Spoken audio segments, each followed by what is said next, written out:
Hi, everybody.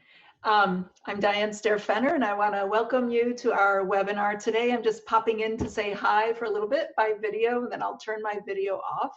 So we're going to be talking today about supporting English learners, or ELLs, in the upcoming school year, 2020 to 2021. And we've titled this Looking Back and Looking Ahead. And this is a co-production with our colleagues from the South Dakota Department of Education. And their names are Untitled Becker and Gwyneth Fasnacht. And we're going to be, I'll be doing the first part of the presentation. They'll do the second, sharing their experience and their expertise. And then we'll have some time for a Q&A at the end. So again, welcome. I'm going to turn my video off so I can concentrate, and we'll get going.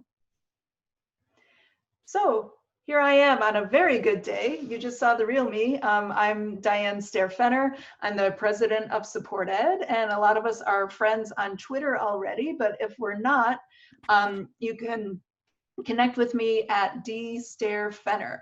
And just a note that we are recording this webinar, and you can follow Support Ed on Twitter at supporteduc. So hopefully you will do that.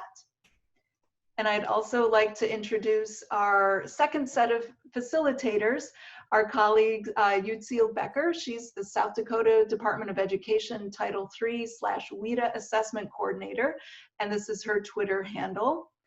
And also her colleague Gwyneth Fasnacht. She's the Black Hills Special Services Statewide Title III/Migrant Consortium. And this is her Twitter handle if you'd like to reach out to her as well. And we have a great relationship and a great partnership between the South Dakota Department of Ed and Support Ed. We've worked together on a couple of projects, face-to-face and virtual. And interestingly, one of the team members in South Dakota said, "Hey, I really liked your webinar that you did in March on distance learning. Maybe you could do something for coming back to school." And I said, "Sure, do you want to do it together?" And they were very good sports, and we came up with some content together. So we're really happy to share it with you. But before we get started, we want to take a minute to say thank you for all you're doing to adapt to this new normal of distance learning and teaching. I know as teachers, as parents, as administrators, we're all going through so many things right now, and it is absolutely mind-boggling. So we want to just give a shout out to everyone as we get started. And another item before we get started is taking a look at Zoom together. So many of you are familiar with Zoom, so just to kind of show you around a little bit, this is what your control bar looks like. At the end of the presentation, there'll be time for questions and answers. So you can use the Q&A button for content-related questions. And then use the chat button to comment or tell us about any technical difficulties. Some of you have asked, is this being recorded, or can we get a copy of the PowerPoint? We will answer those questions in the chat.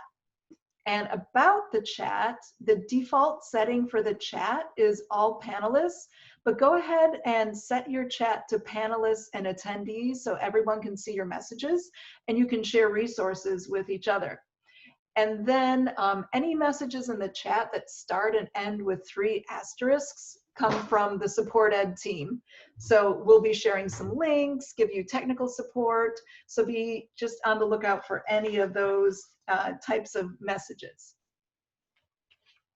So today our agenda is we're going to focus on 4 objectives. They're to describe lessons we've learned from distance learning for ELLs in spring 2020, reflect on 5 areas for supporting ELLs in the new academic year, learn about connections between challenges and solutions in reaching ELLs in rural, urban, and suburban contexts, and explore lessons in family engagement in distance learning for ELLs and suggestions for the new year.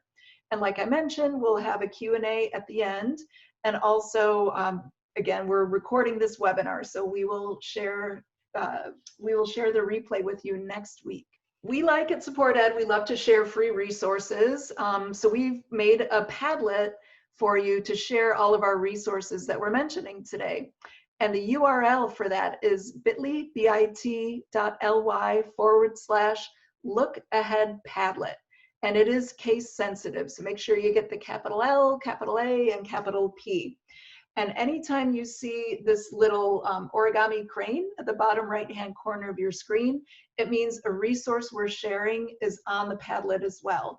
And this Padlet will remain open indefinitely, so check it periodically. You can also add your own resources to it, so we can kind of crowdsource some resources for ourselves. So we really like to be able to, to come together in that way and collaborate.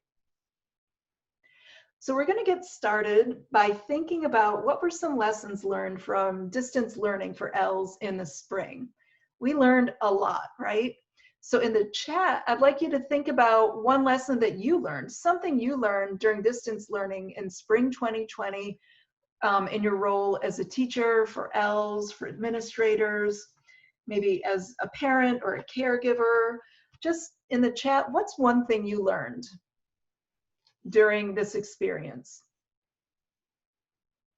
Yeah, Matthew says that kids need to be safe before learning can occur. Sarah Lynn, oh hey Sarah Lynn, says making connections first. Leandra said less is more. Kelly says not all of my teachers had internet at home. Angela said working in small groups. And the comments are flying. Someone says to be persistent. Relationships matter. Co-teaching is vital. Social and emotional learning is essential. All students need differentiation. An old-fashioned phone call works. I love it. Someone said the English learner parents are overwhelmed. Absolutely. Rachel says, look how the children are feeling. I think that was Rachel. It's flying by fast. Building on what students already know. Connecting with students in their need. Caitlin says snail mail is still great, an oldie but a goodie. Melissa says that students miss the engagement. And Sigrid said, keep it fun. Yeah, keep those coming. Keep your comments coming. We're going to give you a lot of opportunities to reflect throughout the presentation today. And students prefer text to emails. Absolutely. So we've reflected a little bit. We all learned something. We all took something away from the experience. But we'd like to look ahead in terms of thinking of areas for supporting ELS in the new academic year. So to do that, if you're on our email list, we've already sent you this Return to School reflection tool. But if you haven't seen it yet, you can get to it through the Padlet. And it is, it's divided into 5 categories. There's so many more things to consider, but it'll help you prioritize categories to make sure you're really gearing up for our ELS to return to school. So I'll go through each category and just share some resources to support each category. And that's basically my part of the presentation. And again, we create these resources as a team at Support Ed. I might be talking, but it's really a group effort. So the first section is social emotional supports. So we've just provided 3 reflection questions for you to consider. And they are, how will we determine and address ELS social emotional needs? I saw many of you mention that in the chat. How can we get these consistent instructional routines going, no matter what your model looks like, face-to-face, hybrid, virtual? And I know even if you're doing face-to-face, maybe that might be the plan. You might have to pivot overnight to a virtual model. So being ready for that. And also, how will we implement culturally responsive and anti-racist instruction amidst all of this? So we want to share a couple of resources to help you in this area. One is a set of our guidelines for culturally responsive instruction. We have 4 guidelines for that. And I'm happy to announce that Sydney Snyder, my colleague, and I have just submitted a manuscript for a book on culturally responsive instruction of multilingual learners. That should be out in February. So here are 4 guidelines for culturally responsive instruction. We want to make sure that we're infusing this throughout our instruction of ELS and multilingual learners. Also, we compiled a Padlet of anti-racism resources, and we've linked to it on our original Padlet today that I shared with you. So, you know, given everything that's happened with the Black Lives Matter movement over the summer, after the death of George Floyd, we felt compelled to pull together some resources that we've categorized that you can take a look at and add to. So our second area for reflection is informative assessment. So our students are going to, forget summer slide, right? Our students have really been affected in many different ways by pivoting to distance learning in the spring. So we need to think about how will we assess ELL's preparedness to begin instruction in new content? Where are they in terms of content from last year? How about beginning this year? So we need to consider that. And then how can we use the formative assessment data to differentiate instruction of language and content for ELLs, and also working with content teachers to be able to do that if you're an ESL teacher. And finally, how do we use assessment data to place students in an appropriate level of English language proficiency? There are a lot of questions still being asked around in those areas. And so a tool we have to share with you on the Padlet is an English learner formative assessment checklist. So when designing formative assessments or collaborating with teachers in your grade level in your content area, we've created a pretty simple checklist just to ensure that we have validity and reliability in assessment. We want to make sure that our items are free as they can be from cultural bias.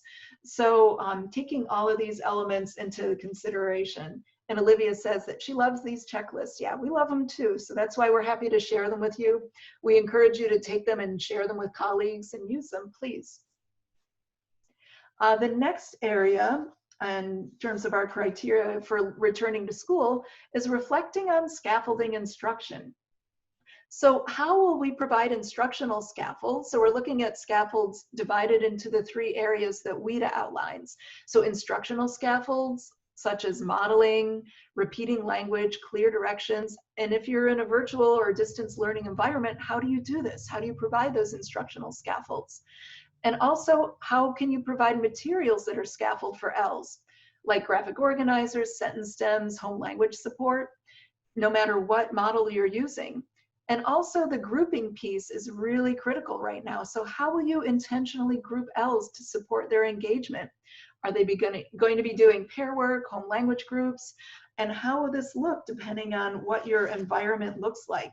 If you're in a socially distanced environment, 6 feet apart in a classroom, how does group work now? What are you planning on? What are you thinking? I'd love to hear your comments on what that might look like. So a couple of tools to support you in these areas in terms of scaffolding are a scaffolded lesson planning checklist that you can use and you can share, just 10 areas to ensure we're cognizant and we're mindful and thoughtful about how we're scaffolding instruction for ELLs. And also, not only English learners will benefit from these strategies, as we know, many other learners will as well, who might need some extra support. And also, I'd like to share with you our distance learning EL lesson planning tool. It's divided into 5 steps. They align with our 5 steps for lesson planning that we outline in our previous book, Unlocking English Learners' Potential. And this is adapted for a distance learning environment. And our next area is our 4th, collaborating and co-teaching and/or co-teaching. So thinking about, whatever this fall looks like for you, and some school districts might not have still decided or might be changing plans midstream, which is happening all the time, we know. Thinking about how can we collaborate with our colleagues this fall to support ELLs? What might that look like? Is it through an old-fashioned phone call, or are you, carving out time to co-plan? And then in terms of co-planning, what tools can you use for co-planning, instruction, and assessment of ELLs? And finally, if you're co-teaching, what could that look like this fall to ensure that ELLs access content and learn the language simultaneously? So a tool to support you in thinking about collaboration and co-planning is Recognize Your Expertise checklist. So just some suggestions of what content teacher could be doing, what an ESOL or ESL or bilingual or ELD, whatever you want to call it, teacher could be doing, and what are some shared roles that we can take on. And again, please take it, we link to it on the Padlet, adapt it, and make it your own. And our final area for reflection questions in terms of returning to school is in the area of families and advocacy. And this is so huge and so critical, and it really cuts across all of our criteria for a successful return to school. So thinking about how can we determine what multilingual families need this fall? For example, access to technology, school meals, social emotional support. How can you go about that? Are you calling them? Are you texting them? Have they had a survey? Are people, meeting with them in a socially distanced way to determine what is it they need? And also, how can we schedule ELs to get them the supports that they need? For example, face-to-face classes or synchronous meetings virtually.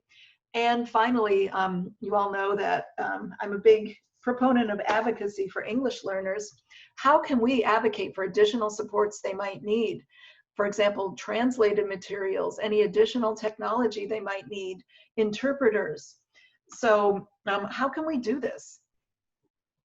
So a couple of resources to share, and we've linked to this on the Padlet and it's on our website, is an infographic about scheduling ELs based on the size of their population.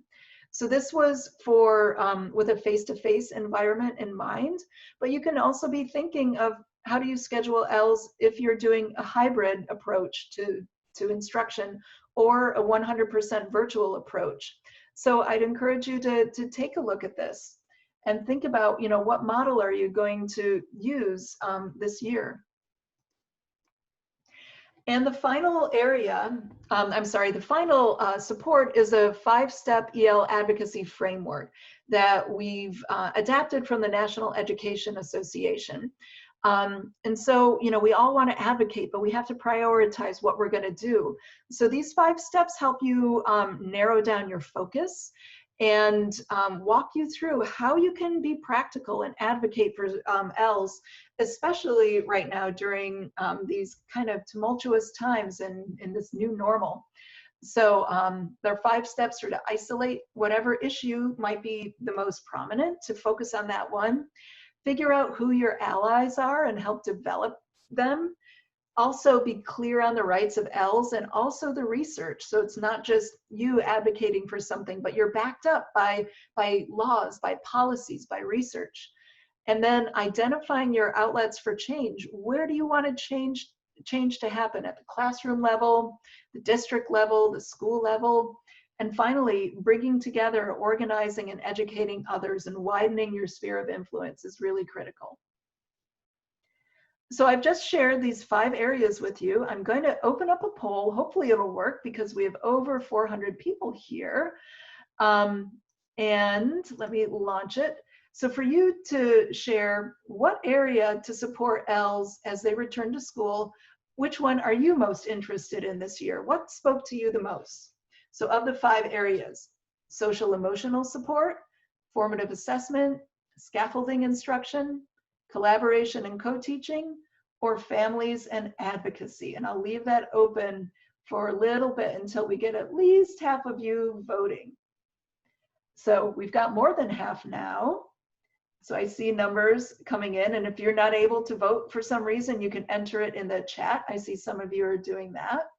And I'm going to end the poll right here. 3/4 of you have voted. Let me know, can you see this on your screen? Because I can't tell if you do. Can you see the results? So it looks like scaffolding instruction. Yeah, and you can see this, great. Scaffolding instruction came in first, followed by collaboration and co-teaching. Okay, so that is what's speaking to you the most. Thank you. So we're going to now turn this over to my colleagues, Utsil and Gwyneth, and they'll be sharing their really unique expertise. And they're going to talk about lessons from rural education and distance learning for ELs. And I will hand it over to them. Wonderful. This is Utsil. Can you still hear me okay? Perfect. So my name is Utsil Becker, and I work for the South Dakota Department of Education as a Title III/WIDA assessment coordinator. And I am Gwyneth. I hope everybody can hear me. And I work for Black Hills Special Services, and I am the coordinator of the statewide Title III and Migrant Consortia. Thanks for allowing us to present today. So before we get started, we felt it was really important to give you an overview of our South Dakota demographics. So next slide, thank you.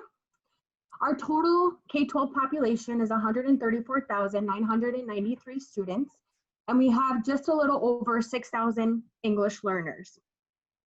There are 149 school districts in South Dakota, and out of those 149, we have 100 total districts with EL students. Over half of our EL population is at 2 main school districts, while the rest of our EL population is spread across the state. Our EL population in South Dakota consists of 3 groups of students. Immigrants and refugees make up the majority of our EL population. Farming and agricultural jobs is what brings our families here. However, our 2 largest EL population centers that I mentioned in the previous slide are 2 places where refugees are resettled. South Dakota is home to a small religious group known as the Hutterites. They are very unique in that they have very progressive farms but live communal lives. Hutterite students come to school speaking Hutterish, which is a colloquial language. So a lot of our Hutterite students are identified as English learners in kindergarten. Finally, our third population of EL students is Native American ELs. It is a very small population here in South Dakota, and their primary language is Lakota. And now I'm going to turn it over to Gwyneth so she can discuss our rural challenges. Yes, as Utsil said, South Dakota is a state with about 800,000 people in just a couple main population centers, and the rest of the population is spread out across our very rural state. For example, my hometown is only 800 people, and my daughter's graduating class, she's a freshman, is only 16 students. So generally speaking, the majority of the schools I work with have a very small student population, around 200 to 300 students in the whole K-12 system. Within those students, anywhere from 1 to 20 English learners are enrolled across the entire district. So very small English learner programs. So being with both low in student population and geographically spread out across the state, you can imagine this creates challenges. And every district has challenges across the nation, but ours just generally focus on being a very rural demographic. For many districts, English learners have only been enrolled for a few years. So creating programs for very small numbers is challenging, as well as learning about their instructional needs, which is very new to some districts.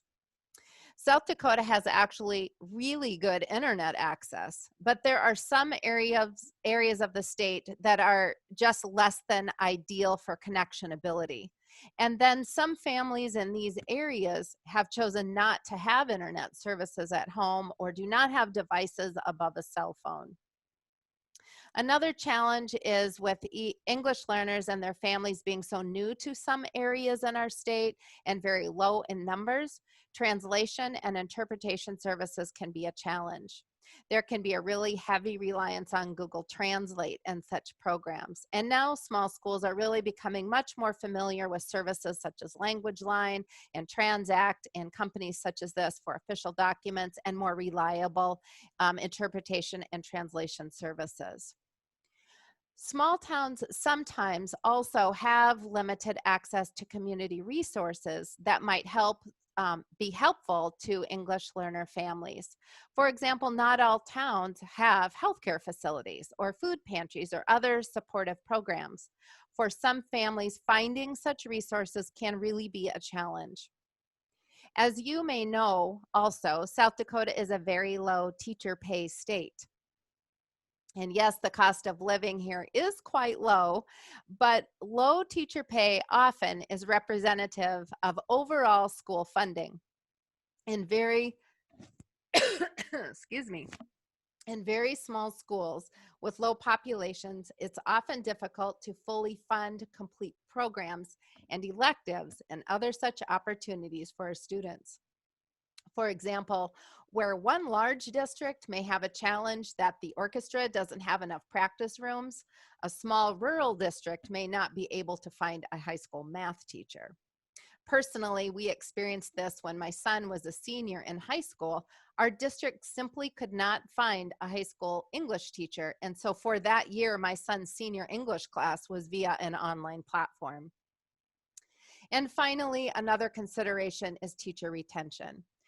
Teachers often leave the profession due to low pay or leave a small district to seek out higher paying, perhaps larger districts. This often creates a challenge for continuity in EL programs.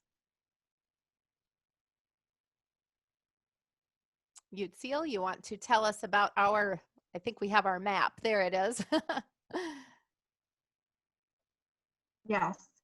So I wanted to give you all a brief overview of the partnership that Gwyneth and I have. As you can see from our demographics, we have many districts with low incidence EL student populations, and we get to work with amazing teachers all across the state. Many of our South Dakota districts did not have access to Title III funding because of their EL numbers. So to better support our districts, we created the statewide Title III consortium. We identified Black Hills Special Services as our fiscal agent, and Black Hills Special Services is a South Dakota educational cooperative. Every school in South Dakota has the option to join the consortium to receive support for working with EL students. I will now turn it over to Gwyneth so she can better explain to you what kinds of services they provide to their member districts. Right. Thank you, Utsil. So you can see on the map, our districts are really spread out. And during regular time, I do spend a lot of time on the road. But we have over 100 school districts, and we collectively utilize the Title III funds to provide support to these districts. We provide professional development to practicing teachers who work with English learners. We provide technical support to the districts as they refine and evaluate their EL programs. We provide resources and activities to engage families. And we've also created an English as a New Language endorsement program so that practicing teachers already in small rural school districts can get the background and training they need to work with English learners. And of course, this also helps districts meet the civil rights recommendations of providing instruction to English learners by trained teachers. My team and I work very closely with Utsil at the Department of Education Title III office to provide professional needs to the South Dakota teachers.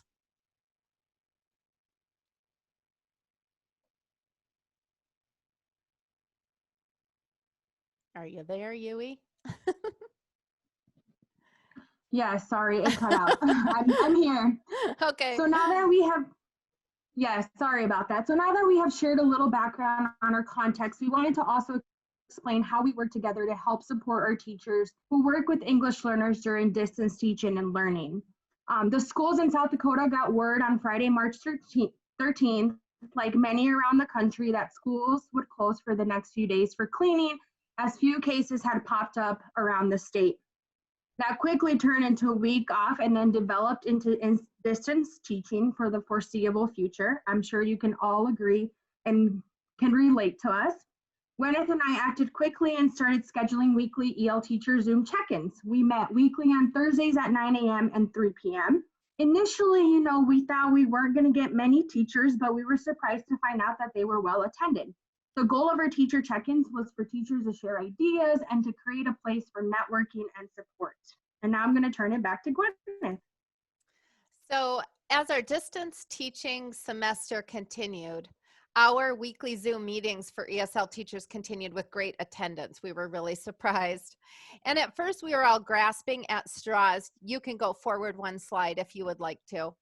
We were all grasping at straws to try to figure out how to help each other. But as the semester progressed, we felt we were kind of changing in our outlook and purpose, recognizing that we were really being forced into making changes in our practice. And that seemed to be a good thing. Then we came across this Chinese character that summed it up for us.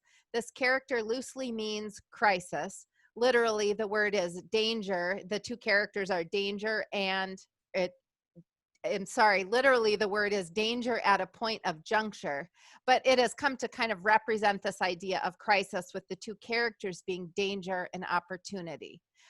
This really hit home for us, and we recognized that we were being challenged in ways we hadn't expected, and that this was only going to lead to better practices overall down the road. What we noticed was that we had a greater connection of the ESL teachers spread across the state into a collective body of support and ideas and resources for each other. As we said before, the ESL field is fairly new to many districts, and so the teachers are often working independently of each other in their own district, and our meetings really help to create this team feeling across the miles. We also we recognize that everyone became much less tech scared, and teachers who previously couldn't even log into Google Drive were now using breakout rooms during online classes, and they were much more likely to try new technology with their students and platforms, and then share their experiences with the group. We also recognized that we were reevaluating everything we do and why we do it and how we could make it better. And rather than dwelling on the past, everyone really had this positive attitude. We felt a revitalization of our passion for teaching, and connected this to moving forward in a really positive way. And finally, of course, we had so many conversations around just having a better understanding of equity, as I'm sure all teachers around the country had those same conversations. From a lack of internet to such a variance in family situation, we had to realize not all student situations are created equal. And the teachers needed to figure out how to address that and adjust our practices. So you'd see this led us to our looking back and looking forward ideas. Yes, thank you. Through our weekly check-ins, we usually try to have a short main focus or a hot topic, and then left plenty of time for breakout rooms, sharing of resources and questions that participants brought to the session. It was truly a great way to connect all of our teachers from across the state.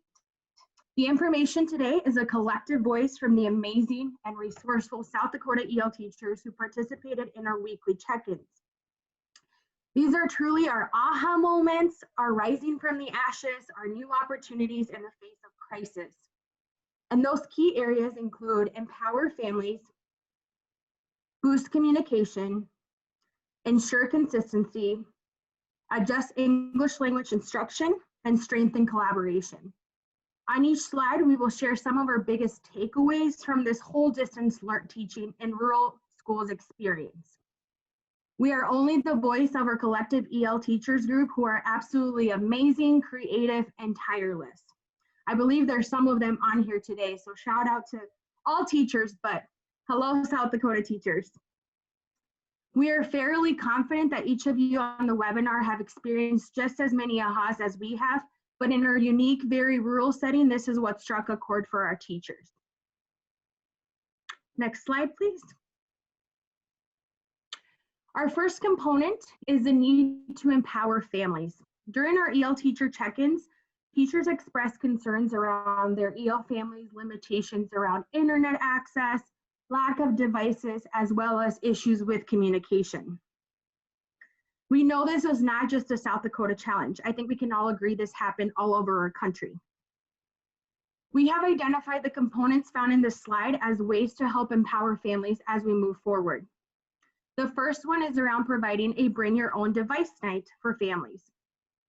We know a lot of our schools provided internet access and devices, which was great, but we learned that we also need to find time to help our families become familiar with their devices, communication applications, learning management systems, etc. During this night, a school district can provide training to their families on their learning management systems, communication tools, and anything a school will be utilizing and expecting parents to engage in. During distance learning, schools were sending a lot of information via email. We learned that this was not the best way to communicate with our EL families, as it is not common for them to check email. It is important that we ask our families what is the best way to communicate with them and what method do they prefer. For some of our families here in South Dakota, they prefer the application WhatsApp. Families use this application to communicate with their families back in their home countries, so this was an application they were comfortable with and familiar with. Finally, a third way to empower our families is by encouraging the use of their primary language. EL students may not have an adult in the home who can support their English language development during distance learning. This is a great time to encourage families to use their native language for oral language development and provide literacy activities in their homes as a school is able to. We all know that continued development in the first language aids in learning English more easily. So we encourage you to provide bilingual books and websites to encourage these skills. Another idea that many teachers recognize is that parents need to understand that they can help with homework in many ways, even if they do not speak English. For example, a number of schools are going to be providing family nights for that reason, to build parents' skills in helping with homework, such as ask the child to read in English, but discuss it in the first language. Next slide, please. In the previous slide, we discussed the importance of communicating with families and their preferred method. We know it is very important to get information to our families, but we need to engage in two-way communication as one way to boost communication. Two-way communication goes beyond the school sharing information with families. We need to provide information to our families on how they can best communicate with us. Districts quickly realized that the thinking of, well, I sent it out, it is now the parents' responsibility, wasn't going to work. We have to find ways to ensure we hear back from our families. And I'm just going to share a quick story with you. We did have a school district here in South Dakota. So they have their two primary languages, which would be Korean and Spanish. And so when they were gathering feedback on their back to school plan from families, instead of sending the information via email, they actually printed out postcards. So every family in the school district received a postcard. In that postcard, they had information in Korean, Spanish, and in English. They created QR codes, so families knew that if they took a picture of the QR code, that QR code would take them to that specific survey in their primary language. We felt this was such a great example of ensuring that they were going to be getting feedback back from all families. Another way to help with two-way communication and to boost communication is through the use of homeschool liaisons. Our two large school districts really relied on their established homeschool liaisons to communicate with families to ensure their needs were being met during these times. But our very small schools have not had the resources to create such established liaison programs. So to address this, many of our small schools asked a paraprofessional to take on the role of part-time homeschool liaison. Families came to trust these para-liaisons because of the consistent communication each week from that particular paraprofessional. And moving forward, this kind of role will probably be continued in many districts. Finally, we think it is important to establish partnerships with employers. Here in South Dakota, we have a lot of employers in particular towns that employ the majority of our EL students' families. I can particularly think of one turkey plant that has a well-established collaborative relationship with the school district. This place of employment runs school announcements in their employees' primary language on TV monitors in the break room. We just think this is such a great way to collaborate with an employer and to also get information to our families. So now I'm going to turn it back to Gwyneth.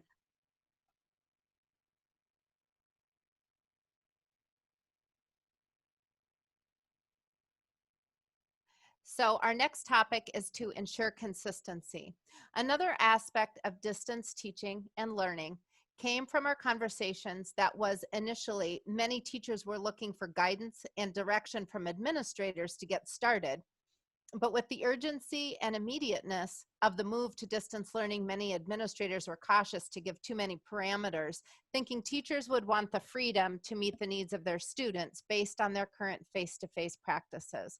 Over time, however, it was evident that teachers, parents, and students alike wanted and needed a consistent approach to distance teaching and lesson delivery.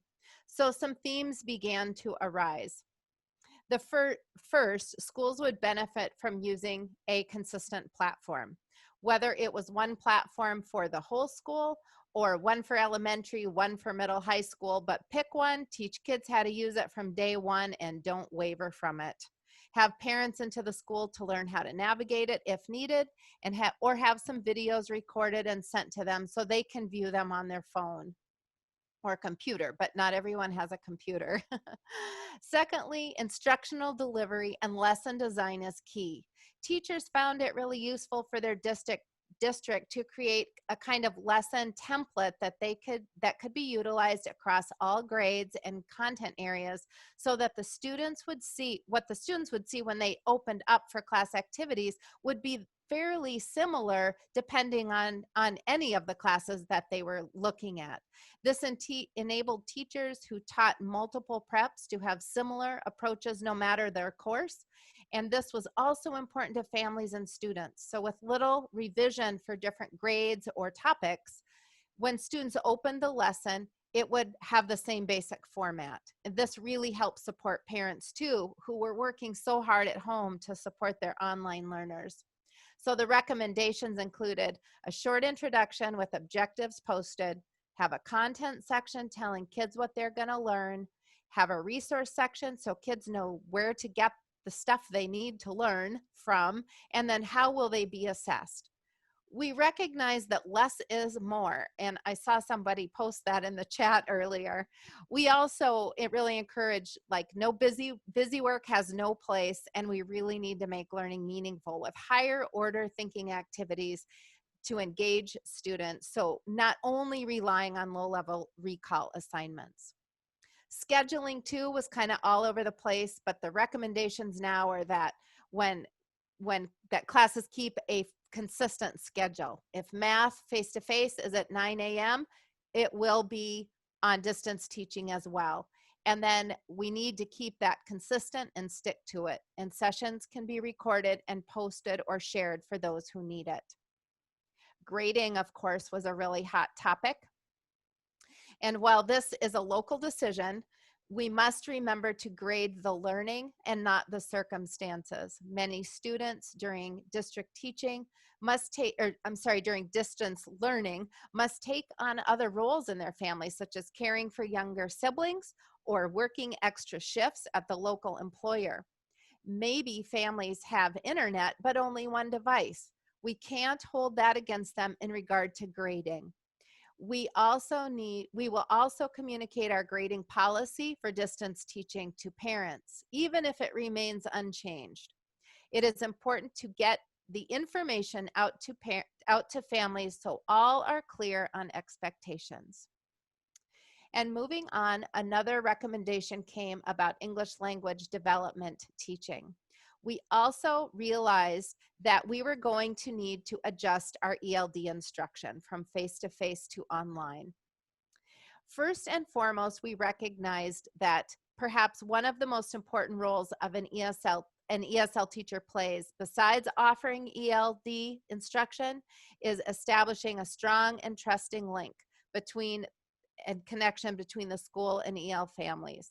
For teachers who didn't establish this connection immediately at the beginning of the year, distance teaching really sealed the deal. Content teachers often sought out the district ESL teacher for assistance in communicating with families and students. So our recommendation is build that relationship from day one in both content classrooms and ESL classrooms.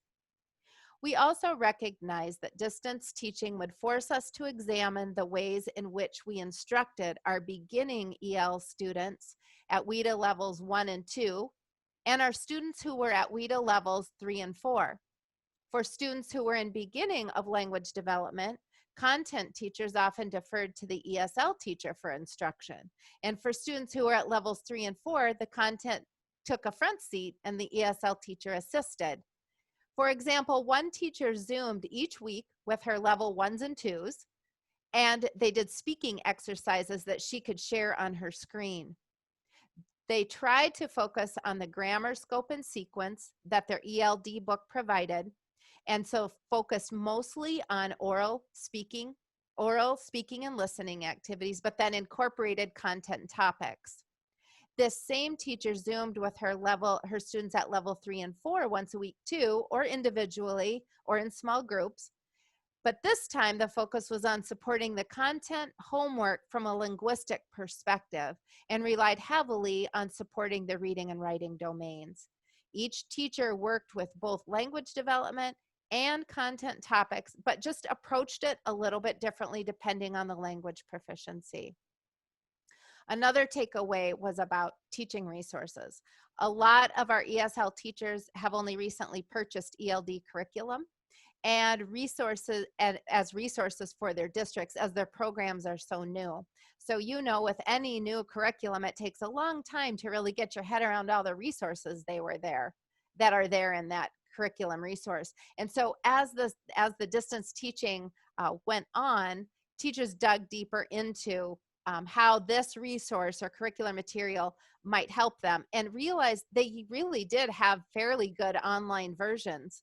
And so while they didn't use it much in the spring, they're definitely going to use it in the fall and get kids using it at the beginning of school, so that if we have to go to distance teaching again, kids will be ready and make that transition very smoothly. Now, the difference between synchronous and asynchronous online teaching was something that was completely new to us. None of us in South Dakota that I know of had ever really even heard of this consideration, because we didn't need it. But we heard about this in March at the Support Ed webinar on this topic, and it became an invaluable new learning for us, because it made us think about the best method for delivering instruction. We had to be strategic, as we often had trouble consistently getting our students connected for an online live class through Zoom or other platform. But teachers quickly embraced this idea and tried to consider during planning when synchronous instruction would be helpful, and what part of it could become asynchronous. Basically, how could we get the biggest bang for our buck, so to speak? Teachers who reported the most effective lessons were ones that connected the asynchronous with the synchronous activities on a weekly basis. For example, one teacher used dialogue activities, and the way she connected with her teachers was a text message. So she'd send home a picture of this dialogue on Monday, and then on Thursday or Friday, they would practice it and go through the grammar of it during a phone call or a Zoom meeting, and they would extend those conversations and challenge the student.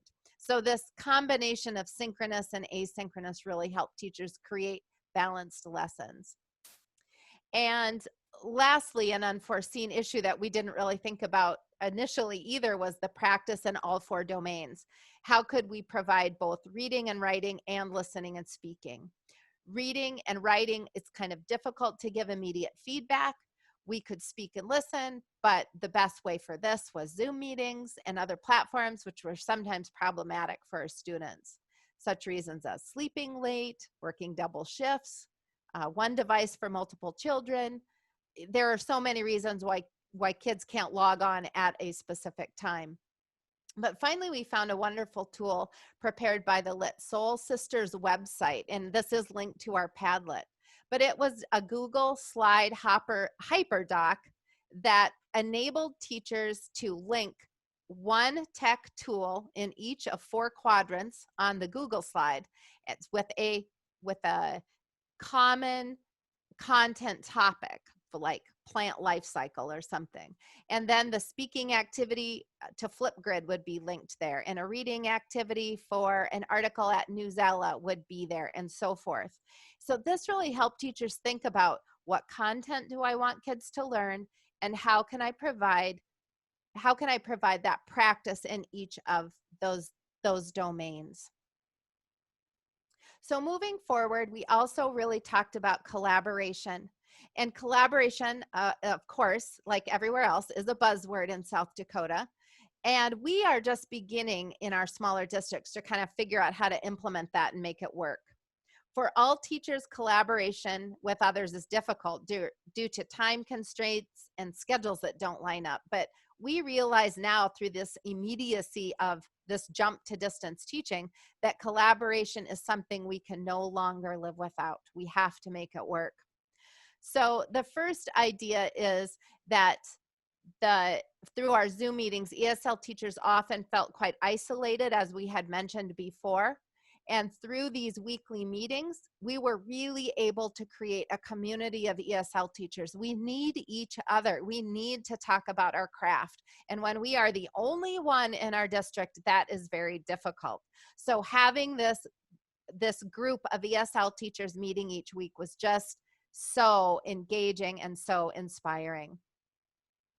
We also realized, the districts realized really quickly, that the ESL teachers had established really trusting, collaborative relationships with families, as we talked about before.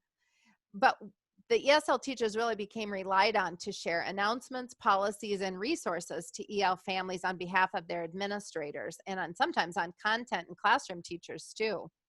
So many districts are taking steps to establish deeper relationships right away at the beginning of the school year through, as Utsil has mentioned, technology nights and how to help your kids with homework and so forth. And even refining that student portrait to help expand into possibly, finding out more about family needs such as work schedules and internet and transportation concerns and things like that. And lastly, the relationship between content teachers and ESL teachers have been given an immense jumpstart. Before, ESL teachers were often seen, because they're kind of new in the district, as that other class or a special class.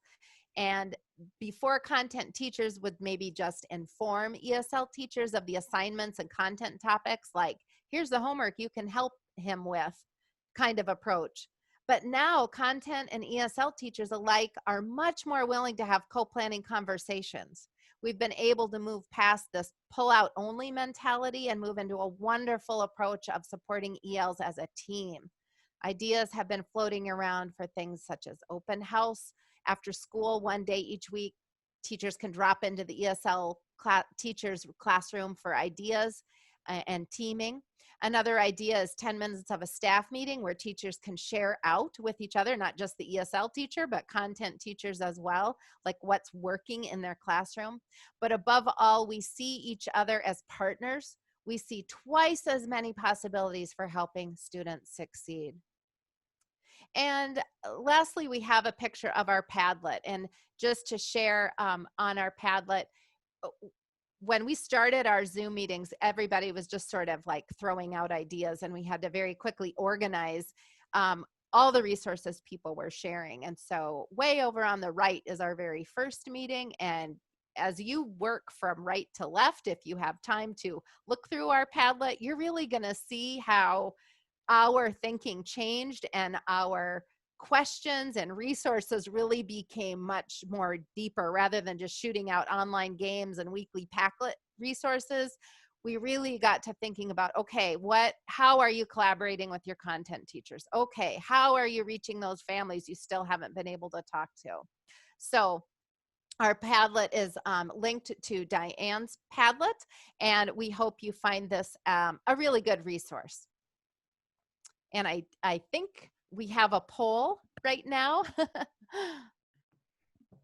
Yep, let me run the poll. Okay. All right, and then we'll just have time, just for a couple of questions here at the end. Let me run our second poll, but you can see what resonated with you the most from what Utsil and Gwyneth discussed. Empowering families, boosting communication, ensuring consistency, adjusting ELD instruction, or strengthening collaboration. So we'll give you a minute here. Most of you had voted, and I will end it and share it. So it was strengthening collaboration, which just barely won.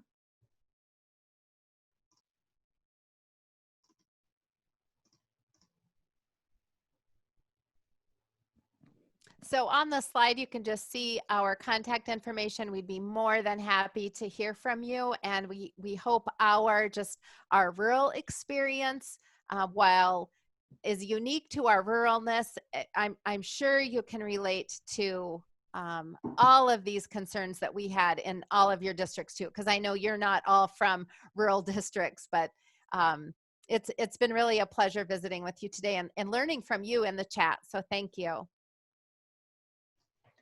Thanks, everyone. Thanks, Gwyneth and Utsil, for sharing your expertise. So in wrapping up, we've already got a few questions in the Q&A. Make sure you use the Q&A box if you have any additional ones.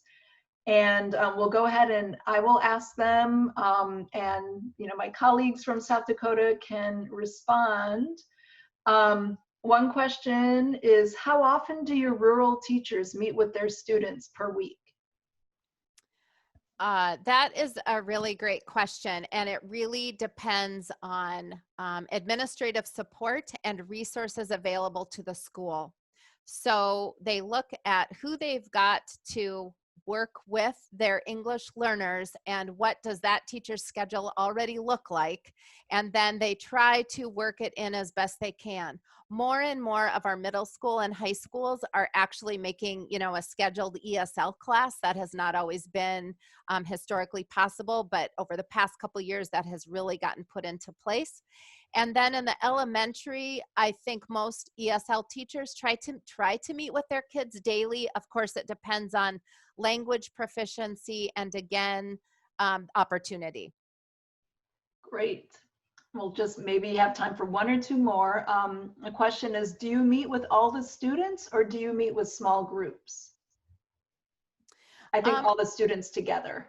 Yes, and again, that really depends on the ability of the school to schedule. We usually have one person and they have multiple hats. They're not a full-time ESL teacher. They might only have 1 hour a day and to dedicate to ESL. And if that happens, it's usually they meet with the lower elementary for half an hour, upper elementary for half an hour, and then they try to group their high school and middle school kids together. And that can work, but it can be problematic if language proficiencies are really varying, especially at the middle and high school levels.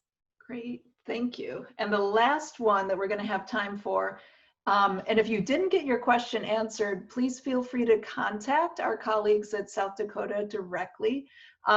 We can maybe, someone on Support Ed can put their email addresses again in the chat, and you're going to see them at the end also. So the last question is, how did schools initiate partnerships with those employers? Was it always so positively received? Utsil, you speak to that one. And I was gonna say to you, you worked in Huron. I think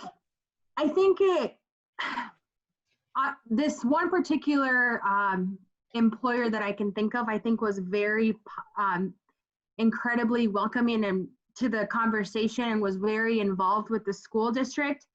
So I think it kind of depends on the employer, but this one specifically, I was just so impressed by the collaboration because he's part of, this school district has, I believe, like an EL advisory work group that not only has, the superintendent that's part of it, the EL coordinator, but they also have community people that are part of this diversity. I think it's called the diversity advisory group, and Gwyneth can correct me if I'm wrong. And this particular employer is just, he's very involved. And so, I mean, I personally have not had experience with actually working and getting those conversations started. But I think it's just so important because a lot of our families are already there. So it's only going to benefit our students, but it's also going to benefit our families if we can work together. If both the school and the employer are supporting each other. I don't think I really answered that question. I don't know if. Well, I'm just going to add one thing, Utsil, is that in some small districts, there will be like a dairy that employs all of the English learners in the school. Might only be 5, but it might employ, 5 to 10 families.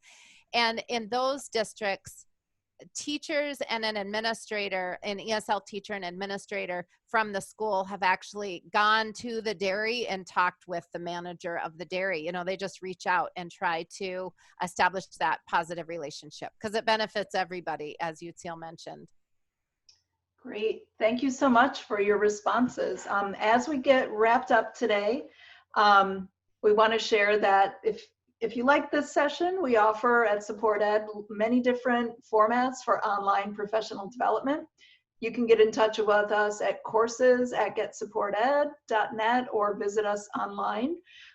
So this is what we're offering right now: webinars like this, on-demand courses, virtual professional development, facilitated online courses, and also on-demand book studies for 2 of our books.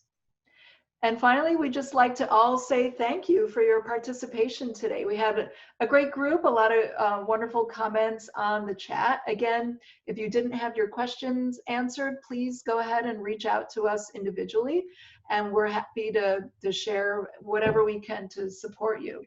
Again, thanks so much for coming out to us today, and that includes our webinar. Thank you.